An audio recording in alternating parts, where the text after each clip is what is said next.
So the developers for Throne and Liberty just posted a Hyperboost feature set deep dive. And well, if you ask me, it's seriously not a deep dive. It doesn't really give us any new info. We had Tico Talks for August 2025, and this gives us far more info. We also got some through the roundtable and interviews. So I thought I'd go through what we do actually know, as this developer blog is mostly just fluff. They don't say much more than this. Yes, it's coming September 18th. Yes, it will help new and returning players. It will increase the acquisition rate of progression resources, such as gear enhancement materials, allowing you to rapidly boost your combat power. It will have a new growth support mission with special rewards. They acknowledge that Throne and Liberty isn't just a game about leveling your character. For many, the end game is as fun as the main story quest, so they're designing it that players can reach key content faster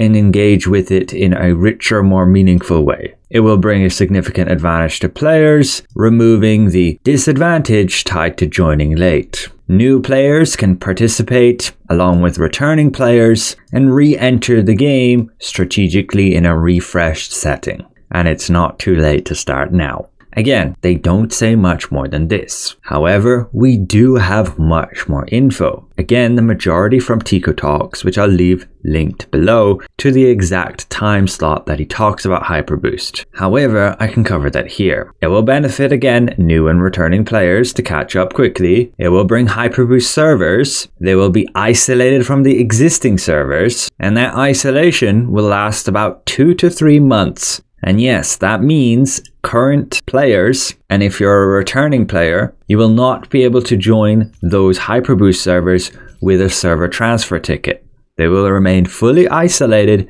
meaning the queues will also not be shared, such as party matchmaking, arena, nebula, and the upcoming new battlegrounds, giving everybody a fresh start experience. There is, however, no plan to add a third character slot. So if you do want to partake in this fresh experience, you've got to delete your second character or play on a different region. In terms of gear gained, the Adventure Codex will be the primary progression tool for that gear. This means if you've already hit level 55 and you've already completed the Adventure Codex, it is unlikely you'll be able to get any of this new gear, of which it will be a complete set of tier 2 plus 12 gear with some limited traits. So yes, that gear will become max level 12, like we have right now. However, I believe the traits are just going to be 2 out of 4. So it will have all 3 traits unlocked, just only progressed halfway.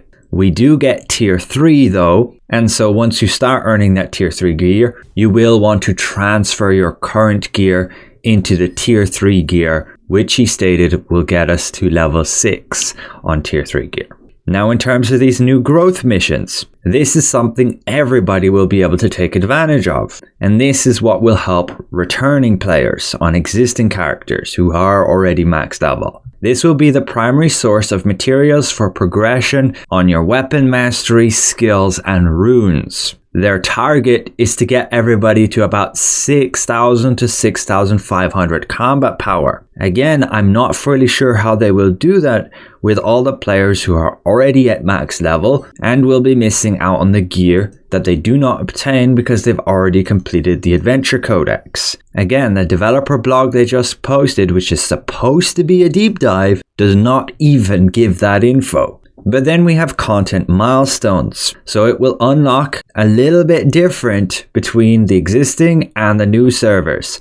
The new servers being those Hyperboost servers. Tier 3 won't be available for about 1 week on the new servers, along with the Raid and Castle Siege not being available for 4 weeks. However, the new weapon, the orb, housing, Nebula Island, battlegrounds won't be locked behind that milestone system. So yeah, that's pretty much everything that we do know about Hyperboost so far. I was hoping that this deep dive blog would have given some more info, potentially some preview images of what that growth mission will look like, give details exactly where the new gear is coming from, as many people are wondering, should they just start over? Should they be trying to progress a bit more now, or simply wait for Hyperboost? This blog does not help at all with those queries, and all the details I just covered don't really answer that either. Yes, we know that the gear is supposedly only coming from the Adventure Codex, meaning I would recommend starting over if your gear is only like tier 1 stuff. But still, I would wait and see. If you don't really enjoy playing the game and maybe think your time would be better spent playing something else and just waiting, then absolutely do that. We still don't have enough info right now about Hyperboost, whether or not it's best to return now, begin farming, or if you should just wait. You can, of course, return farm Lucent right now.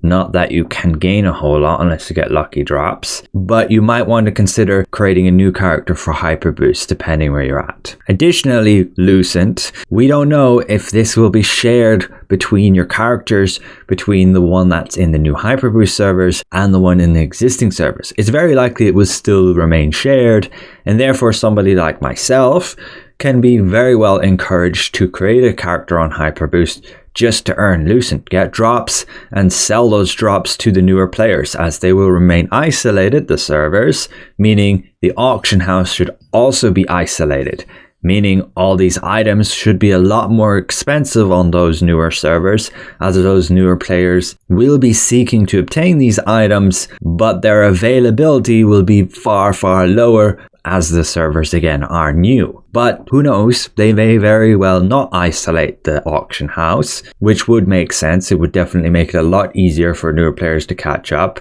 because the prices would be nice and cheap on the things that they do need to upgrade, like remaining traits on gear. But sure, you'll generally be just given it straight up and you can progress to tier 3 pretty much immediately. So yeah, I'm a little bit disappointed about this developer blog. It does not really give enough info whatsoever. So right now, all I can say is if you're considering returning and you don't want to waste your time, potentially just wait for Hyperboost. Especially if you only have like 3,000 or less combat power. You'll probably just want to level up again, a new character, and get all the free gear through the codex. But that is still to be confirmed. Maybe you'll be able to get that gear outside of the codex as well. But overall, thanks for watching.